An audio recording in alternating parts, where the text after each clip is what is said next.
अस्सलाम वालेकुम, मैं हूं डॉक्टर इरफान अहमद। आप सबको खुश आमदीद। इस वीडियो में मेरे साथ है फैजान। फैजान, बताइए आपका क्या मसला है जो शकरगढ़ से आप हमारे पास तशरीफ लाए हैं। जी अस्सलाम वालेकुम।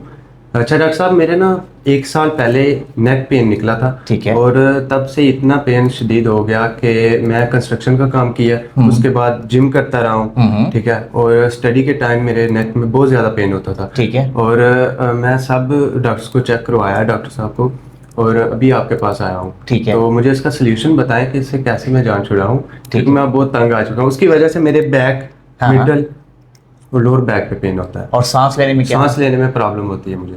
ठीक है। तो आप इस वीडियो को देखिए, क्योंकि मैं इस वीडियो में बताऊंगा कि इस यंग एज के ऊपर 1 साल से बच्चा पूरे लाहौर के पतले मुख्तलिफ डॉक्टरों के पास जा चुका है, लेकिन मसले का हल नहीं मिला।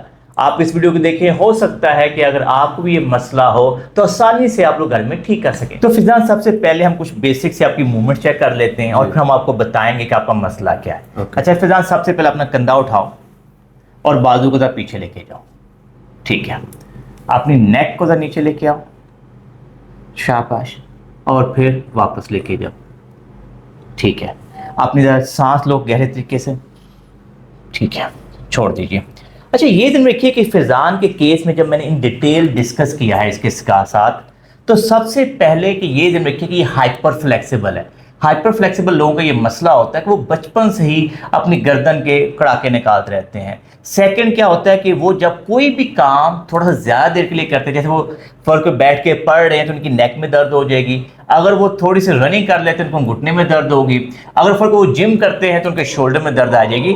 तो फैजान के केस में सबसे पहले, क्योंकि जो इसकी दर्द स्टार्ट हुई तो जब इसने बताया कि जब मैं ज़्यादातर सिटिंग करता था तो मेरी नेक में पेन होना शुरू हो जाती थी। जब इसने कंस्ट्रक्शन का काम शुरू किया जो पिछले 1 साल के बाद, तो उस वक्त इसकी बैक में भी दर्द आना शुरू होगी।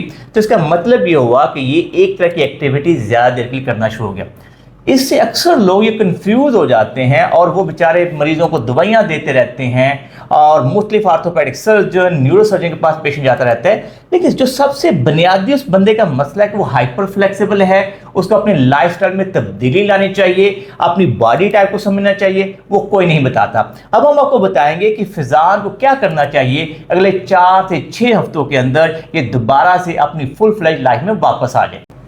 तो फैजान, सबसे पहले बेटा आप अपने माइंड में ये बिठा दें, एक मोटी लाइन ड्रा कर लो जी। कि अभी जो आपका मसले का हल है वो आपके पास है।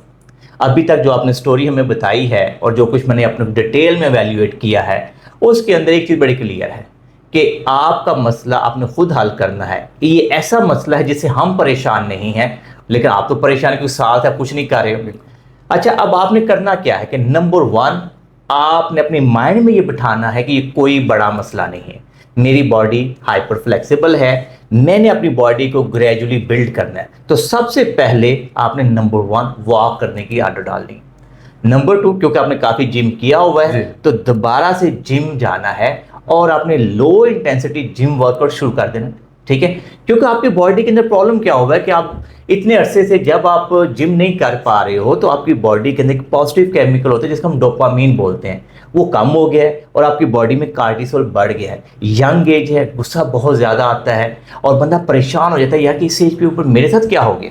ठीक है, मेरे सारे दोस्त नॉर्मल खेल रहे हैं, मेरे सारे दोस्त काम कर रहे हैं, लेकिन मैं घर पे लेटा हुआ हूँ।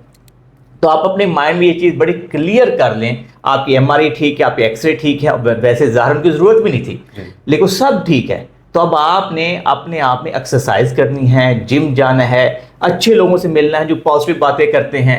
आपने टीवी पे ऐसे प्रोग्राम देखने हैं जहाँ पे आपको पॉजिटिविटी मिलेगी, नेगेटिविटी नहीं लानी। 4 से 6 हफ्ते जिम करना है, 4 से 6 हफ्ते एक्सरसाइज करनी है, इंशाल्लाह you will be perfectly fine. Video के नेक्स्ट पार्ट की तरफ चलते हैं, यहाँ पे मैं कुछ आपको अक्सर बताता हूँ। ठीक है, ये दिन में कि अगर आपको पेन है, 4 से 6 हफ्ते हो गए हैं, आप मुख्तलिफ डॉक्टरों के पास जा के थक चुके हैं, दवाइयाँ खा खा के थक चुके हैं, तब आपकी बॉडी में स्ट्रेस आएगा और स्ट्रेस को कम करने के लिए बेहतरीन स्ट्रेटेजी एक लाइफस्टाइल में तब्दीली लाई जाए। ये दिन में कि जो स्ट्रेस की एक बड़ी वजह यही होती है कि हम अपने प्रॉब्लम को सही तरीके से समझ नहीं पाते और लिंगर ऑन करते जाते हैं। और उसके से निकलने का हल क्या है कि हमारा डोपामीन लेवल बेहतर हो और कार्टिसोल कम हो। तो बेसिकली तो जैसे हमने पहले आपसे कहा, वॉक करनी है, जिम करना है, तो वो सब जो करोगे तो इंशाल्लाह आपका स्ट्रेस कम होना शुरू हो जाएगा। अच्छा, अब आपने रूटीन के अंदर सबसे पहला ये काम करना है, आपने थोड़ा पॉस्चर सीधा रखना है। देखो, इस तरह पॉस्चर सीधा रखना है, नेक को थोड़ा पीछे लेके जाना है, नेक को पीछे लेके नीचे नीचे की तरफ नीचे लेके ऐसे ही देखो, ऐसे सामने देखना है, ठीक है। तो हमें गुड पोस्चर में थोड़ी देर बैठने की आदत डालनी है। साइड बाय साइड देखो, मुट्ठियां बंद करो, लंबा और गहरा सांस लो, रिलैक्स रहना है, ठीक है। तो जिसमें मेडिटेशन करना, आराम से मुट्ठियां बंद की, नाक से लंबा और गहरा सांस लिया, आपने आपके अंदर ये पॉजिटिविटी लेके आनी है, ठीक है। अच्छा, उसके बाद हमने नेक को जस्ट न्यूट्रल करो, नेक चिन को टक इन करो, ऐसे मेरे हाथ को हल्का सा पुश करो, very gently, very gently, very gently, very gently. Mind को बिल्कुल रिलैक्स छोड़ना है, तो उससे आपकी बॉडी के अंदर ना सिर्फ नेक मसल स्ट्रांग होंगे बल्कि स्ट्रेस भी कम हो जाएगा। साइड बाय साइड जो मसल आपके लगातार सोर हैं उनको आप हीटिंग और मसाज करेंगे। जैसे अगर नेक के मसल स्टिफ हैं, लो बैक के मसल स्टिफ हैं, तो वहां पे आपने हीट और मसाज करना है। एंड बिलीव मी, आप देखोगे जब आप जिम शिम करना शुरू कर दोगे नॉर्मल तरीके से, 4 से 6 हफ्तों में आपकी दर्द खत्म हो जाएगी। अभी से जिम स्टार्ट कर दूं कोई मसला तो नहीं? कोई मसला नहीं। आपने लो इंटेंसिटी जिम को स्टार्ट करने का तरीका ये है कि आप लाइट वेट के साथ आप समझो आपने इतनी ज़्यादा हैवी ट्रेनिंग की हुई है, तो आप जिम जाओगे तो सर्कल ट्रेनिंग करोगे, सारी मशीनों पे पहली प्लेट रख के अपना वर्कआउट कर दो। और वहाँ पे कार्डियो वर्कआउट है, तो जैसे साइकिलिंग है, एलिप्टिकल है, ट्रेडमिल, सारों को 10-10 मिनट लगाना शुरू कर दो। आप एक हफ्ते के अंदर ये फील करोगे कि मैं बेहतरीन तरीके से बेहतर हो गया हूँ, ठीक है। अच्छा, वीडियो का अब ये लास्ट पार्ट के अंदर मैं आपको बताऊँ कि ये ज़रूरी नहीं है कि जब किसी आर्थोपेडिक सर्जन या फिजियोथेरेपिस्ट के पास पेशेंट जाए तो वो उसके अंदर लाजमी तौर पर उसको दवाइयाँ दे। मेरा ये मानना है कि अगर आप पेशेंट के साथ चंद मिनट बैठें और अच्छे तरीके से उसको डिस्कस करें, तो यकीन मानिए हमारे 50 से 60% आजकल केसेस जो हैं कई दफ़ा स्ट्रेस की वजह से आ रहे होते हैं। मैं उम्मीद करता हूं कि आपको ये वीडियो पसंद आई होगी, और इस वीडियो की मदद से ना सिर्फ आप अपना मसला हल करेंगे बल्कि आपके सराउंडिंग में किसी दोस्त को भी इस तरह की पेन है तो इस वीडियो को जरूर दिखाइए।